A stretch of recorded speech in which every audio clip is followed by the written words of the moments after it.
Today I'm joined by Matthew Scullion. He's my friend for a long time. We've both been CEOs in this cohort of SaaS builders.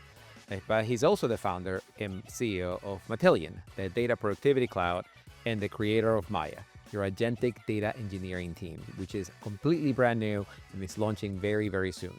Matthew made the bold decision to build what he calls the Maia A Team, which is a team to operate like a Series A startup within his larger organization, which is a growth stage business cranking over $100 million in AR per year.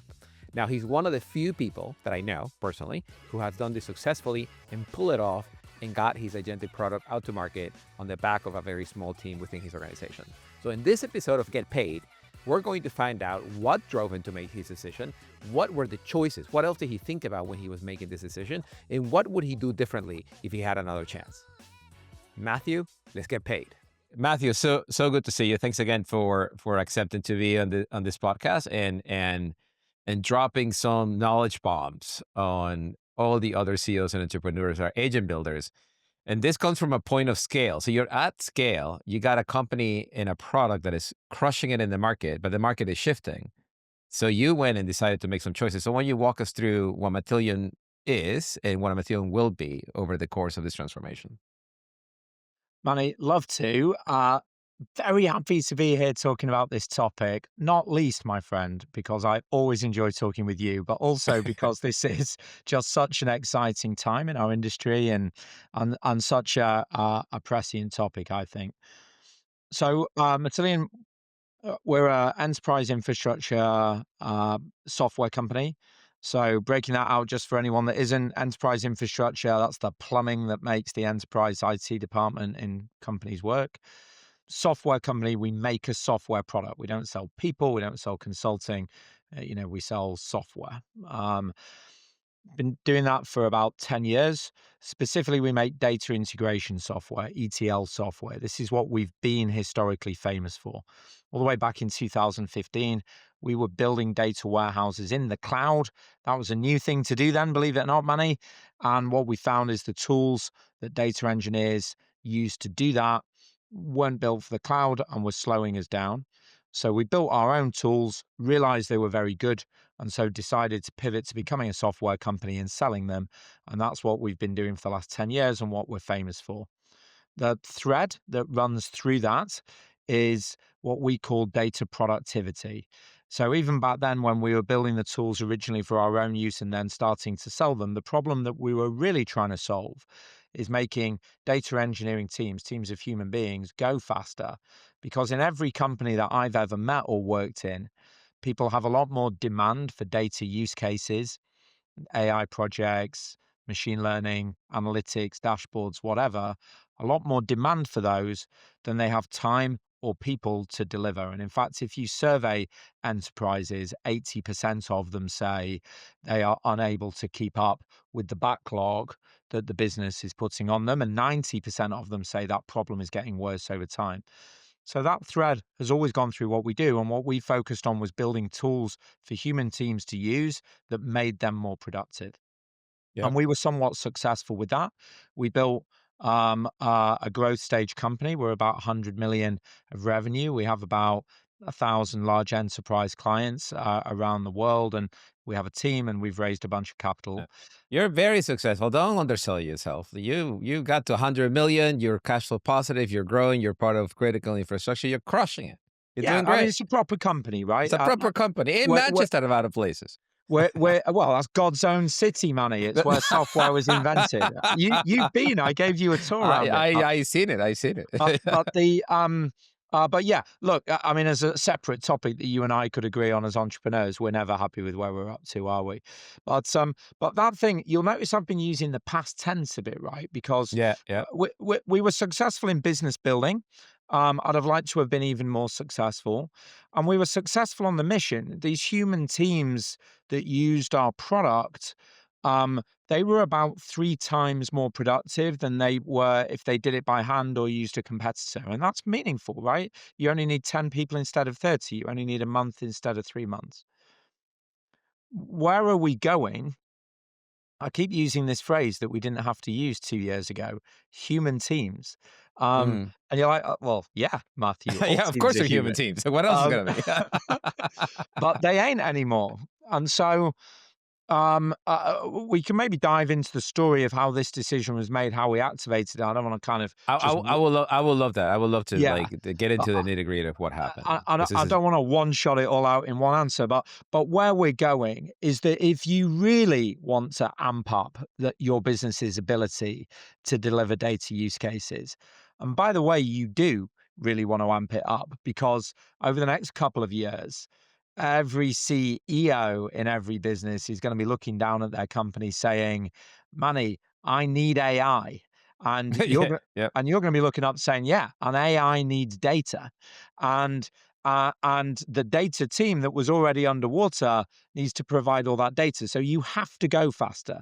Mm. And your only ways of doing it are either hire miles more people, which you can't afford and you can't get them, and they don't make that much difference to your productivity anyway, or you find another way.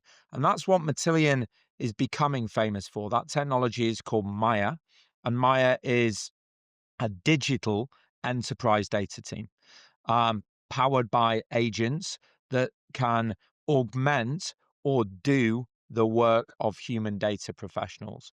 So, in the past, we've made tools to make humans more productive. We're now making their digital teammates a digital data engineering team. And that's what is driving Matillion's next stage of growth, but more to the point, next stage of relevance to the industry and world. What so let's go back to the aha moment. So you woke up one morning and you're like, this needs to happen in this industry and we're gonna be first. Yeah. I mean, actually, Or that's or not a was it more million. gradual like that? Or, or it wasn't really, Matthew's good old insight. Yeah, the decision was actually fairly quick. The only thing I would say is it was probably based on an assessment of what could kill us first, not what could make us greater. Right. Here's the story.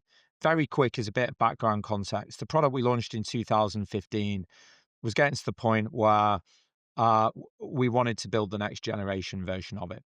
It was very good, and there was some big clients using it, and there, by the way, there still are like tens of thousands of people that use that product every day.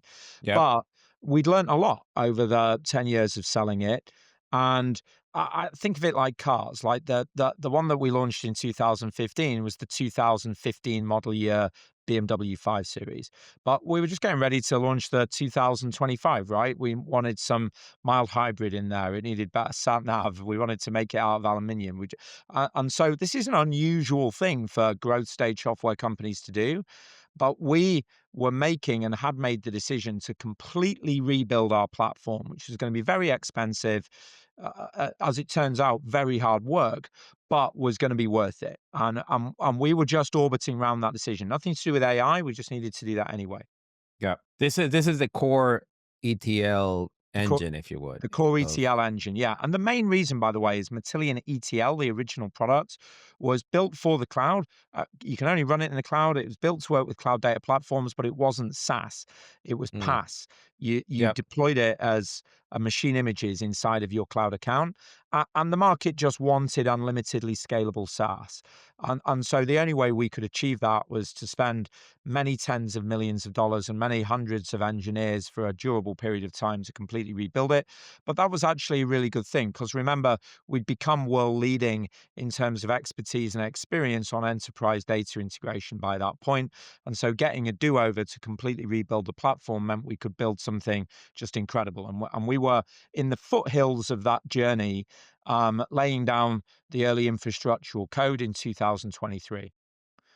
And myself and three of my colleagues, we were having an executive offsite in Madrid, Spain. We have a little office in Madrid, Spain. We were obviously feeling nice to ourselves that week, Manny. Could have done it in a less pleasant city. Madrid's very nice, and and you know what it's like. I mean, many of these great stories have a question posited like this behind them, don't they? Um, but we just posited ourselves an exam question. We're like, what could kill us in 5 years' time? And we came up with two answers. Like one is, that when we started doing cloud data integration, there was one of a handful of vendors doing it. nowadays there are dozens, hundreds actually, of vendors in the overall enterprise data space with modern cloud native platforms. And increasingly, the CDPs, people like Snowflake, Databricks, Amazon, Microsoft, these guys are putting a little bit of that capability into their product themselves. So we're just like, well, none of that's terrible. We've got an incredible product and it serves an enterprise audience and it makes them 3 times faster. But, the market is entering its later stage and becoming more competitive, and that's something we should be aware of. The second one, though, that was a sort of inbound asteroid to planet Earth, wipe out the dinosaurs type thing, which was, of course, just at the time we were sitting down having this strategy meeting, assuming I've got my dates right, because it was all a while ago. Um, uh, Models were just starting to reason, LLMs were just starting to reason.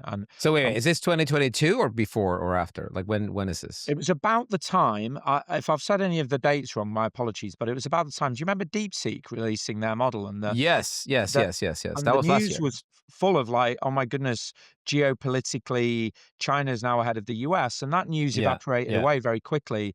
But the yep. real news was DeepSeek was a reasoning model, and then within a few months, all the others were reasoning models as well. And that, like you, we're technical enough to go, right, if it can reason, it can do some of the things that software engineers can do, or these people can do, or in our case, data engineers could do. And Yep. so our conclusion of what could kill us in 5 years' time was not actually that AI would disrupt our product. It was AI could disrupt our user. And Mm. if we had been in the business of making trowels for bricklayers to use, then AI doesn't replace the trowel, right? But it does change the role of the bricklayer. And if Mm. the bricklayer ain't laying bricks anymore, he doesn't need a trowel. Yep. And so this was our insight. Now we then thought about three sub questions. Question number one is, um, uh, you know, if that's going to be done, if someone's going to build an agentic data engineer, what does it look like?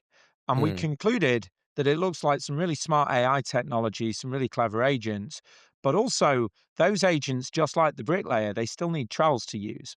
And so you need the AI team, but you also need the platform for the AI team to use. And our conclusion was that that was the real moat, actually. There was less of a barrier to entry to build the agents than there was to build the platforms, Platform, yeah. them to use. Which you already had at this point. Like it's already built and like it's Well, already. we're even better, actually. We were just in the foothills of building the next generation one. And so Mm. we had time to make that the best possible platform for AI to use. So Yep. most 100 million companies, the problem that they've got is that they're going to try and AI infuse something that's already been there for 2, 5, 10 years, right? So you're going to do it by painting it. Whereas I was able to do it by rebuilding it from the foundations up. So the first conclusion was you're going to need a platform and a team. The second question we asked is, well, could we do that? And because of those things that I said, we were like, yeah, we could. And then the third reason was on the AI side, can we win? Can we build the best agentic team? And what occurred to us was that this AI moment is a great reset. Everybody kind of goes back to zero because, OpenAI and Anthropic, they've been working on this stuff for years. But ISVs like us, like you and me, we kind of all started on the same day, right? And so Yep. there's no reason that you've got a better team than me, or that Salesforce has got better people than I have, because we're all starting at the same time. And as an aside, by the way, we're speaking to each other from different parts of the UK as it happens today. The UK is actually pretty damn good at AI and machine learning. Yep. Google DeepMind is a British company, for instance. There's amazing academic efforts at places like Cambridge and Oxford and Manchester.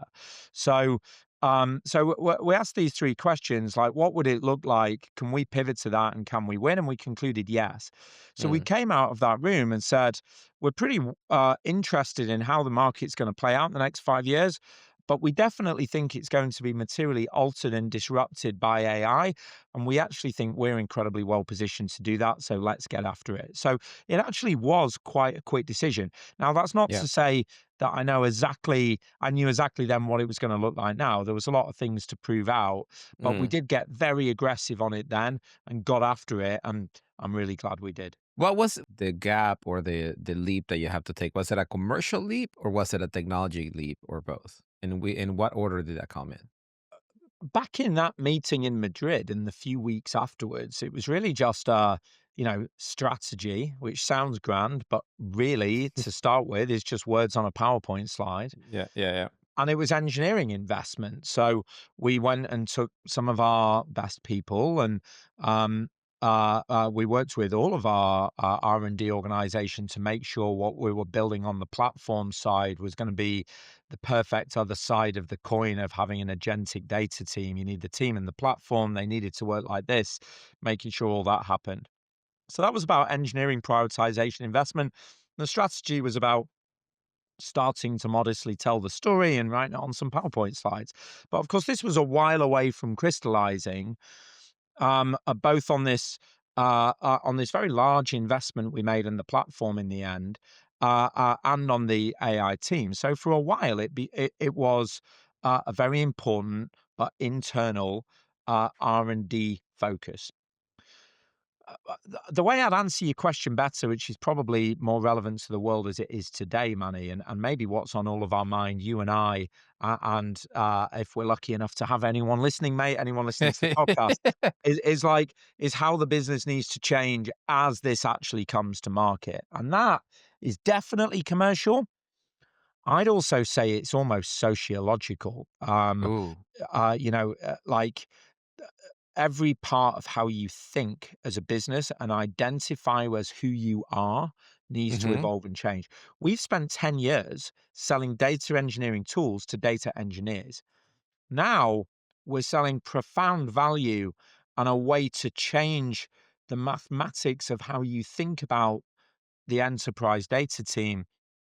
Yes, of course, to our huge community of enterprise data engineers who are moving from being the people left responsible from doing the gritty day-to-day work to being the architects and team leaders of how fleets of AIs do that work with them. So their role is changing.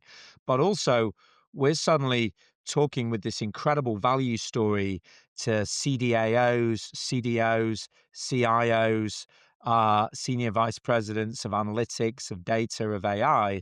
saying, does going 30, 40 times faster sound like it could be useful for you?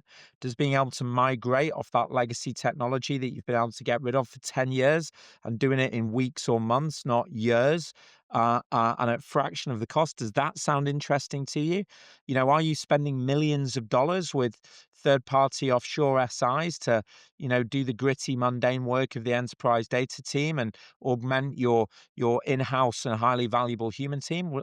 Would you like to have written your biggest check Yeah, yeah, yeah. to those guys, and it will just come down from here?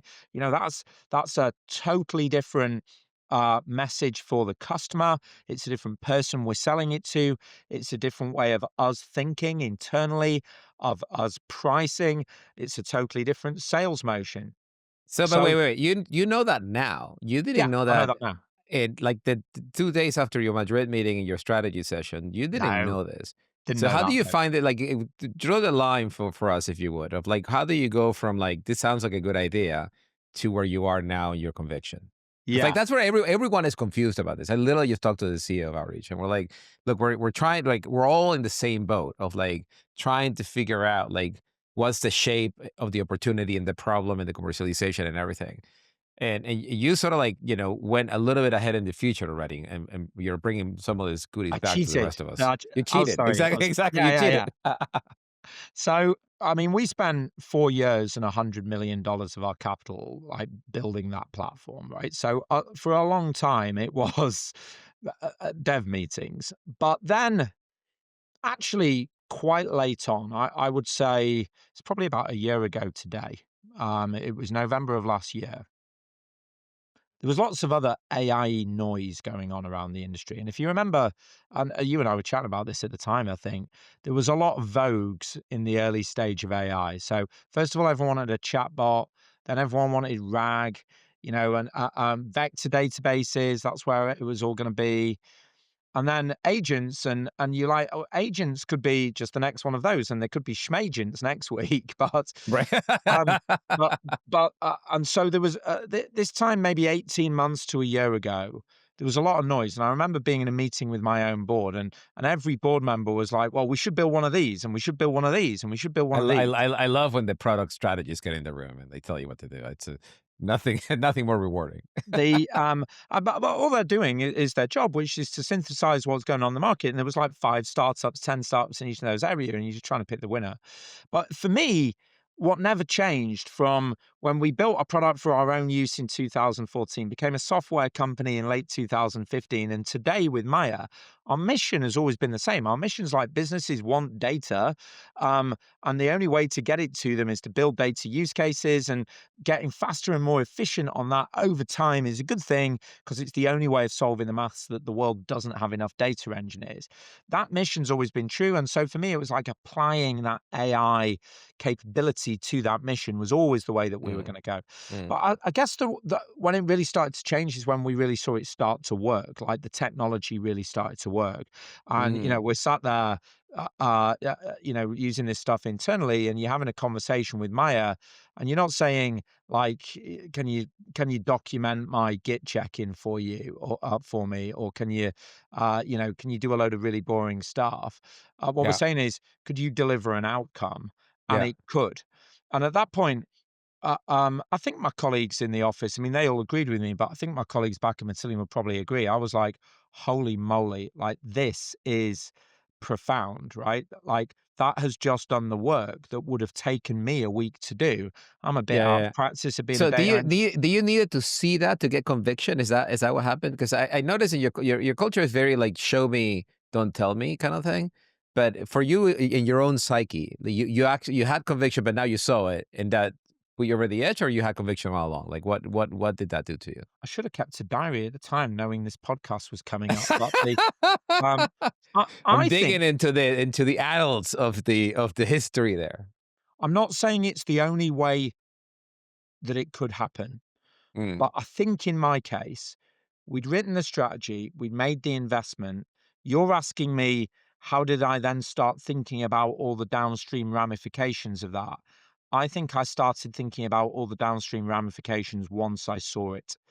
And mm, and actually, I think in the case of Matillion, that knocked a few of us, and certainly I was one of those. I don't know if I was more excited than others, um, but I was like, "Yeah, we need to absolutely get after this." And, just to bring that to life, and he wouldn't mind me saying this, you've met this guy, a very, very long time collaborator and great partner and friend of mine in life is Matillion's co-founder and CTO, Ed Thompson, who's a mm, wonderful human, an amazing technologist and evangelical leader. He's a great guy. He and I get on, and like any business people that get on, you can agree and disagree and come out smiling at the end of it. And I remember I'd seen an early version of this working, and he's the technologist, but he was kind of saying, well, we haven't checked this yet, and we haven't checked that yet, and we haven't checked that yet. And if you do this, it might come out with something a bit weird. And he was being a grown-up technical leader about it. And to be yeah. honest, I'd seen it, and I was like, "You will sort all that out. Don't worry. Like this is profound, right? That CEO talk right there. I was like, Yeah, I know you've you can figure this invented the out. everlasting Godstopper, and sometimes I need to say go, and like go. So yeah, the only thing, I mean, that I wasn't the only one in the business, but I was definitely the one that sort of got like 11 out of 10 excited, like once I saw the technology working. So we'd kind of correctly called it, but we didn't know that we'd correctly called it. We Mm. did the work, made the investment, and then when we saw it, like, holy moly, we've just cracked the Enigma code. Let's Yeah, go. yeah, yeah, yeah, yeah. What? Interestingly, by the way, Uh-huh, uh-huh. that thing that we saw and we're like, "Holy moly, we've just cracked the Enigma code," can probably do about a tenth of what Maya can do today, and it was only a year ago. Yeah, yeah, yeah. No, that's a life. That's the market that we live in right now. Yeah. These are the days of today. So tell me from there to setting up the Maya team, because you did something very deliberate that only a few people are doing before you, which you set up a separate team to work on this particular problem. So why do you make the decision? How do you make the decision? How do you navigate it, the internals of your own company of telling that, you're going to be in this very special team that will report to me directly? Yeah. So specifically what we did, and then I'll talk about the whys, is we set up a thing called the Maia A Team. And the product's called Maia, the team working around it with a Maia A Team. Everyone listening to this is probably thinking, oh my God, that's like the worst version of what you could have done because you've just relegated everybody else to B. Exactly. Exactly. And that's what I said too. So it wasn't that A, and I explained that to people. It was Series A. What I wanted to do was set up a Series A company inside of my larger growth stage company. The reason I wanted to do that um, is because I was on the phone with an advisor, and I was mentioning the fact that um, one of the impacts of Maya, because of how it works, is that data engineers would be able to use it to go 30 times faster, but non-data engineers would also be able to use it. And by the way, a long time later, that has worked out to be true. So we see things like Alteryx users coming to Matillion now because that's not Mm, really a technical tool, but it's a data tool. But because Maya does the work of the technical stuff for you, like you can use it, I can use it, line of business people can use it. I was discussing this opportunity with him, and the point he made was, he's like, well, that's great technically, but you need to go and learn that new novel audience because they'll have different words and pain points and value drivers that float their boat in a sales cycle. They'll have different functional and UI UX needs. And it's a really risky thing to just assume that you know what they need. So go and learn them. And I was like, that's a bloody good point, that, when I think about that. Actually, I went back to my desk and thought to myself, yeah, he's totally right. Apart from, it's not just that, it's everything. The way that people buy this might be different. The way that people use it, pay for it, the value that they get. Therefore, everything we say in marketing, everything we do in sales, how we prioritize product management, sort of customers we target, the elevation within those customers. That list, Manny, is starting to sound suspiciously like everything about your entire business. yep. Now, when you are trying to learn everything about your entire business, it really makes sense to be small. This is a well-trodden path. You've done it a couple of times. I've done it once, right? You start with a small team and, you go out and you find product market fit, and then you find Hmm. go-to-market fit, and then you fuel it up and off you go, right? That's the Right. that's the playbook of how you build a company. And I'd done that before. I'm like, holy moly, like in a growth stage company, everything we CEOs do, we've never done before. Because like Right. at the margin, it's always new. We're the Yeah. Yeah. ultimate Yeah. amateurs. But on this one, I was like, I know how to do this. I've done this 100%. before. Yeah. Yeah. Yeah. And really, what you need is multifunctional short communication loops, I think. You Yep. need the sales guy does a call and immediately turns round to the CEO, to the R&D people, and you learn from it straight away. And the technical guy is building something, and he or she talks to the person that's going to make the page on the website or the collateral and whatever. I mean, it's actually super luxurious running a small company. It's like all so fast and the comm cycles are so small. And I'm like, oh, that's what we need. Now, I'd also, by this point in my career, learned the anti-pattern of this to my cost. So when we launched Matillion ETL back in 2015, you don't think about it because you're small. Um, but later, when we'd gotten bigger and we'd launched other products, we didn't do it that way. We did it by, writing up some product marketing materials and doing a bit of sales enablement and running a couple of webinars. And the result is very different to if you really focus on it, really learn it through these Yeah. short communication cycles. And it was the intersection of that learning and the recognition that Maya was a profound technology that was going to create the next $900 million of revenue, not the next 20. Yep. Um, and that and that we were ahead, and we were going to have the first, the best, and the only product that actually works and that can save our customers millions of dollars. We're like, we need to do this properly. And the way you would do it if you were a startup is you would be super short communication loops, multifunctional. And so that's what we did. So we created the Maia A Team, and it was just a Series A company, literally sat outside my office, actually, my little office in Manchester, set of desks. My guys sat on it. We had engineers, product management, sales. And it was like, guess what? It was like 20 people, about the size of a Series A. And Yeah, yeah, um, yeah. and we used that team to learn it. Um, and I can talk you through what we did if you wish, but that was what got us to that point. Does that answer the question, mate? Yeah, no, it does. It does. So tell me more about tell me more about what you did and tell me how do you socialize it with the rest of the company. Like I know you make it sound easy. It's a serious A and that's it. Like I'm sure that this keep coming up in employee surveys and in the all hands and like why them and Well, like how do I get into that team and like how do you navigate it through that? I think looking back on it, the person that was most scared about it was me. Um, Mm, because I was worried about all that stuff. I'm like, because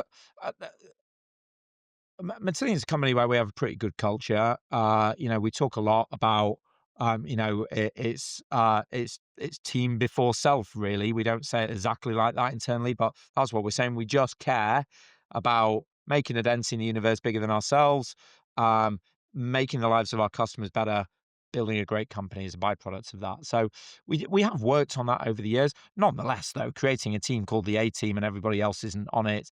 There's there's risk in that if you don't explain it properly. So I tried to explain it properly once we made the decision, but it was probably me that was most scared. And I was particularly scared on the go-to-market side because I was going to go and steal some really good go-to-market resource right. You from took your top rep, right? Like that's gonna put a dent I on certainly the took a whole very number. good indeed rep, and that was taking quota on street away from a sales leader, right? And the same with There's that, yeah. pre-sales guys. So yeah, probably the biggest person I had to get over was myself. Once we Mm. did that, two things. One is I did explain it to the company, and actually I didn't get a whole load of pushback. Secondly, and separately, I didn't over-explain it to the company. I didn't be like, right, in news, everybody. Let me tell you what the Maia A team's up to, and 10 paragraphs and then 2 sentences about what the other 425 Matillions are doing. So on the one hand, transparent, purposeful, I explained it. On the other hand, didn't overly make too big a deal about it. Because as far as everyone else in the business is going on, it's one of a number of important strategic priorities, which we always have going on. So it was actually a lot less of a big deal in the end than I expected it to be, is what I'm trying to say there. What we did was, this was the second really good decision that I made, actually. Even a stop clock's right twice a day, isn't it, Manny? And these were my two right things. The first one was creating my A team. The second one was doing what we called the Maia Lighthouse program. Um, Mm. and so Uh, uh, we by this point, I mentioned the conversation with my coach guy, and then that extrapolating out into the Maia A team became clear we were going to need real users using this stuff as fast as possible, and really big brand names to reference it. And it was about the same time. This will sound the most ridiculous thing, and apologies, but myself and my chief go-to-market officer, MJ, and a guy called Duncan that leads field and corporate marketing for Matillion. We were in Denver, Colorado, watching the Super Bowl. It was we watched it at an outdoor watch party. It was about -5 degrees Celsius, absolutely freezing, and we were sat there like we were the only people there. All the like Americans realized this wasn't a good idea and they'd gone and watch it at home, but we were in Denver for the weekend and we were watching it. And in the middle of the Super Bowl, don't know if you remember, very expensive Salesforce Agent Force advert came up Yeah, I remember that, yeah. at Heathrow Airport. And we're like, and we were well down track with getting Maya ready by now. And we're like, we need a Heathrow Airport. Um, and so what we did is one of the benefits of being a growth stage company is we have customers. And actually, our NASCAR slide is incredible. A joke I like to make, which is true, is our NASCAR slide is so good it even has NASCAR on it, which it does. And so we've got London Stock Yeah, you probably Exchange. need two cars to get all the logos on. Yeah, that's right. Yeah. And we've got great big Global 1000, Fortune 500, FTSE 100 customers that use Matillion at scale. So I rang some of them up, and I was like, "Hey, XYZ at ABC, giant, well-known global brand, we're building an AI data team. Um, would you like to have ringside seats? And here's the deal: if you commit to bringing real use cases to it, both current type, classic data engineering, and novel, Hmm. the sort we think people might be doing in a year's time, and you commit to tell that story publicly, then I will give you white glove treatment, early access, an outsized voice in shaping this product, and I'll look after you when and if you decide to commercially lean into it." And I had that conversation to start with, about 10 customers, and Hmm. they all went, yes. Oh wow. Um, because everybody is excited about AI and everybody knows the way the world's going. And, they're thinking about their teams and they're thinking about having to deliver all this curated data to AI projects that they currently don't have enough time to do. So people are buying, right? Like, people Yep. are Yeah. Yeah. interested. So what we then did is we matched up the Maia A Team with the Lighthouse program customers, and what we essentially then had was a functioning Series A business. We are selling. There's not money changing hands, but it didn't need to. But we're identifying use cases. We're getting product feedback. We're developing customer stories. We're identifying products and go-to-market fit. And all of that stuff was done before launch date, June 18th of Maya. So we turned up in San Francisco. We launched a Maya at Snowflake Summit. That was on middle of June of this year. We turned up with exactly like you would if you had a successful Series A at that stage. We knew quite a lot. We had customer stories. We had a team. We had a working product, and that's what we launched on June 18th. So how do you make sure that those early customers are actually delivering on the promise of you're going to use the product, you're going to put your team on it, and you're going to create new use cases for me? Because like it's you're a good salesperson, so I'm compelled to say yes right here, right now. But Yeah. then the work begins, right? Like then now the teams have to talk to other teams. The teams on your customer side they already have full plates. They already have priorities, right? So how do you disrupt those priorities to get working on the new stuff and help you build Maya? So we were very transparent that that's what we wanted. You got to remember, these are existing Matillion customers in our Right, main right, business. right, So these were all right. 6-digit, one or two of them 7-digit customers.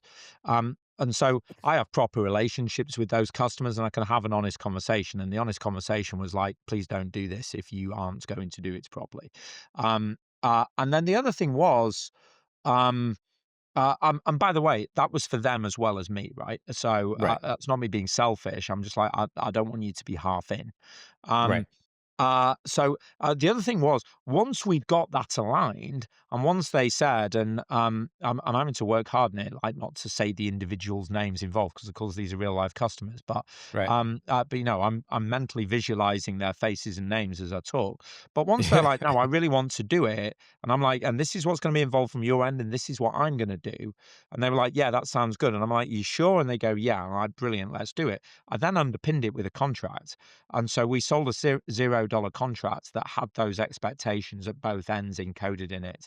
And like Yep. all good contracts, you never need to use it because it's just underpinning an existing relationship. But yeah, Yeah. it was a deal. It was an actual deal, a Yeah. $0 deal. So who from your team was doing what at the point of the customer to ensure that use cases were being collected and that they were pushing the envelope and pushing the types of work that you could do on Maya, and then collecting all that up, turning that into marketing material, turning that into sales collateral, so that June 18th you're bang ready to go. I'll quickly say it's all carried on past June 18th, by the way. But like, the textbook answer, let's say I really was a Series A and I was going out doing the fundraising round, or maybe I was a seed stage and I was going out Yeah. raising a Series A. I'd have a lovely PowerPoint file that's PowerPoint slide that says this guy does this and this guy does this and this guy does this. But the truth was, the A Team was a Series A, or a seed stage inside the company, and you've built one of those. You're building another one now, Manny, very successfully. And the truth is that everybody does it, right? That is the Yeah. beauty of it. So Look, each customer had a very, very good rep, um, guy called Rob Costa. That was the guy you were mentioning earlier, Yep. and he's one of Yep. our most long-serving reps. He was Matillion of the Year one time. He's a brilliant guy. We also had one of our very best technical field team members, a guy called Joe Herbert. This is why it was painful stealing them from the field, by the way, because these guys are Right. awesome. Um, and so you've now got an enterprise AE and an enterprise sales engineer. We have a product manager, a gentleman called Cyril Sonnenford, and he was the Maya product manager. And then we had some engineers, some staff engineers, and some hands-on engineers. But again, just like in a Series A, like those guys are part of the deal, right? And then we had other people that are just senior in Matillion that were very vested to this project. And this is the advantage you get of actually being a growth stage company. So a guy called Julian Whiffin, who, he's a savant. He's a AI and machine You're learning AI guy, right? Yeah. The academic expert. Cambridge guy. Yeah, a Cambridge guy. He's super involved, although he's not actually full-time dedicated to the job. He's doing other stuff as well. Ed Thompson, my CTO, Frank Weigel, my CPO, me. So we're all there a lot. That's actually why it was important to geographically locate it outside my office, because those guys all sit near me, right? So Right, the right, right. the A team's in the middle, we're all around them. So theoretically, Rob is selling the A Team $0 contract. Joe is technically escorting the customer through their journey, and Cyril is organizing the product feedback, and Rob's connecting them with marketing to tell the story. Joe's spotting the story as sales engineer, like a normal business. But really, it's like I keep saying this. It's like a Series A inside of a bigger company. Like we are just all like working on this stuff together, Right. super duper excited Everybody's with each. telling each other stories. So like Yeah, you just pick like them up from the air. yeah, I Yeah, mean, we're yeah, sat yeah, like yeah. 8 feet away from each other, and all we're talking about is this yellow bumblebee called Maya and how it's changing customers' lives. Does that make sense? Yeah, no, totally does. Totally does. I get to feel it here too. Like the stories come out of the conversations and customers are happening all the time. And we don't have a process to capture those things. They just happen. We turn to each other, we turn to the marketer, we turn to the seller, and we capture it, and off it goes. We've done some super lightweight stuff. So for each lighthouse customer, for instance, we kind of made the commitment with them in advance that, hey, what we'd like to do is first of all, like announce the fact that you're using Maya. So GE Healthcare chooses Maya to Mhm. do X. So that's like social media tile. And then halfway through, like a sort of blog article length, this is what we're doing and this is what we're seeing. And then at the end, it was a 12-week program, Lighthouse program. At the end of it, all right, let's tell the story, right? Exactly what happened, do a video, do an in-depth case study, do some ROI. So there was a little bit of formality to it, but I, Yeah. I don't think that's the thing to learn. Like the more formal we had been, almost the less successful it would have been. The Right. magic, the thing that was different was curating a part of my company that acted like Matillion did 10 years ago in 2015. Yeah. That was the magic, and I was scared about it for all the reasons you said. I was like, "Oh, it's really gonna naff everybody else off, and I'm gonna call it the A team, and everyone else gonna think B." But no, turns out we all just wanna win. No one thought Right. they would be. They understood that A meant Series A, and that shortened communication cycle and engaging the real customers, that was the magic. And that takes us up to June 18th, which was launch day. Now, by the way, we have learned far more since launching the product than we have before that. But I got two big things right: stop clock, right twice a day, Yeah. A team, lighthouse program. Those were game changers. That's amazing because I feel like that's where everyone is a little bit frozen, and that every company I talk to wants to move faster, want to make faster decisions. But they're held back by the fact that they have an existing business. Like the majority of our SaaS customers have 50, 100, $200 million in true revenue being paid by customers in long-term contracts. So they taking, their core team and moving them to some agentic thing that is gonna that, they know is the future, but it's not maybe not the future yet. Like I still hear, is that a fad? Will it pass? Like, how can we just get back to business like in a couple of years? Or, But if so if you remember what the uh motivating factor was for me, it was fear. And I think anyone that's saying, "Is this a fad?" and anyone that's thinking of just sprinkling AI salt and pepper on their existing 100, 200, 300 million run rate SaaS business, they should. turn the fear chip on and fuel it Yeah, yeah, because yeah, yeah, big time, big time. like So, AI is going to eat it, going to uh-huh, eat us.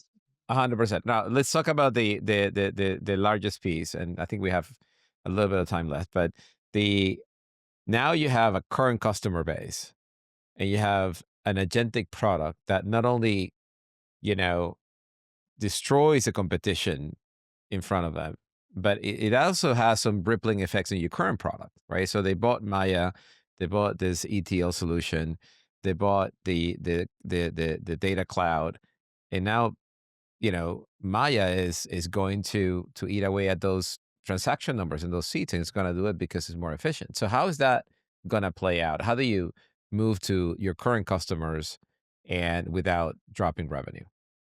So in our case, um, the way that we have historically monetized is we've never won like some of our contemporaries and competitors or similar companies to us, they'll charge for either seats of human beings using it or Yeah. they'll charge for rows of data moved. And we've never really wanted to charge on either of those two things directly. Rows, because we don't think it's a good proxy to the value that we add. Yep. You can move a lot of rows, but not do many things with them. And we've not added much value, but you'd pay a lot of money, Yeah. and vice versa. And seats, our worry with seats was just always that it makes it harder for the customer to adopt. They buy 10, they don't want to give it to the 11th person, which means their life only gets better for 10 people. And ultimately, we only exist to make the lives of our customers better. So it just seems, opposite physics to adoption, even though it's very simple and easy. Yeah. Yeah. So, Yeah. what we have, the way customers pay for data productivity cloud, which is the sort of next generation version of the product that we've always sold, um, they pay for what we call task hours. So you build a data pipeline, and the data pipeline does some things. It moves some data, it transforms some data. Sometimes that's simple, sometimes it's complex, and we just keep an eye on like how long all that's taking. And then we keep a counter going, and obviously it's very tiny amounts, but over the course of a month, a quarter, and a year, and using it, scale those add up, and that's how you pay. Yeah. So ultimately, the more successful our customers are, um, the more that they will be willing, in fact, be pleased to pay for Matillion. And what Maya does is makes them even more successful, right? It's like Yeah. doubling or Yeah. Yeah. tripling the size of their team. So because we're not coming from a world where we're charging for seats, actually that dinking revenue down piece isn't a risk for us. Yeah. And what we're seeing is customers uh, are being more productive at what they'd always done. Which, if we left the normal course of business to run, would just mean they spent slightly more with us over time, albeit in return for a lot of value, and probably be happy to do so. But the other thing is that the comparison that they're making in their head isn't Matthew's software yesterday or today, or Matthew's software against a competitor, or Matthew's software against doing it all open source. The parallel that they're making is, if I do this thing with Maya, I now don't need to spend 1 or 2 or 5 million dollars with Wipro or Cognizant or Infosys on third-party offshore development.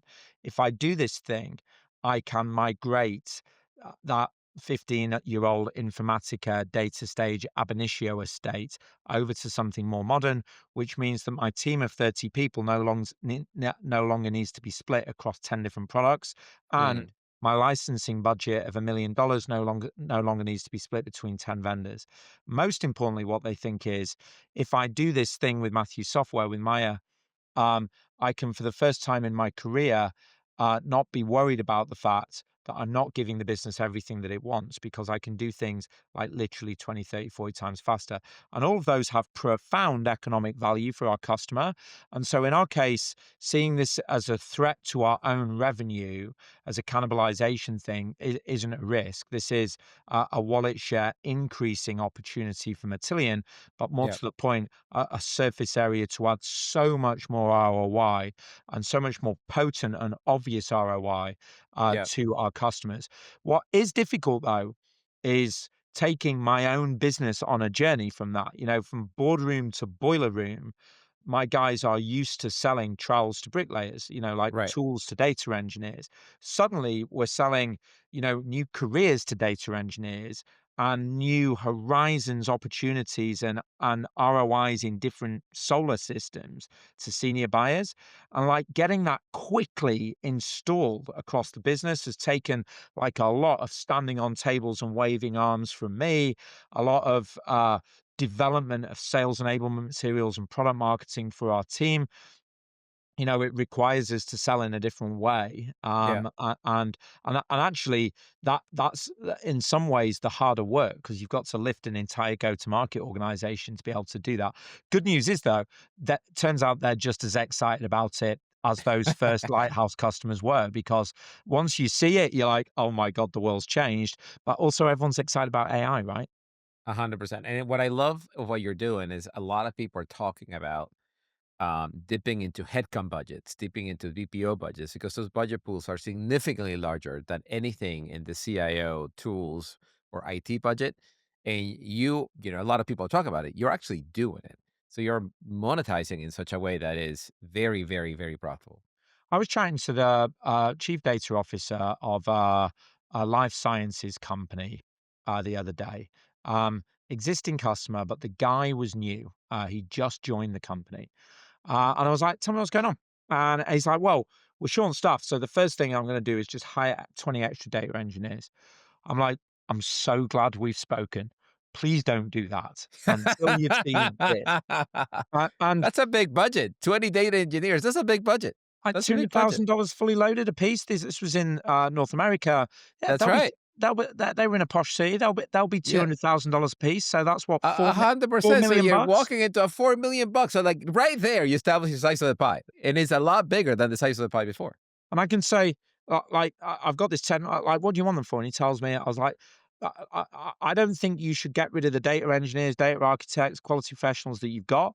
But I really think you should think twice about hiring 20 extra ones. Let me show you this. That was, by the way, like 5 weeks ago. In the intervening time, part of what those extra people were going to be doing was migrating Informatica to modernize it. A lot of people have legacy data integration ETL tools, DataStage, Aminitio, Talent, Informatica, and it's all still stuck there because it's so expensive to do the human work to modernize it.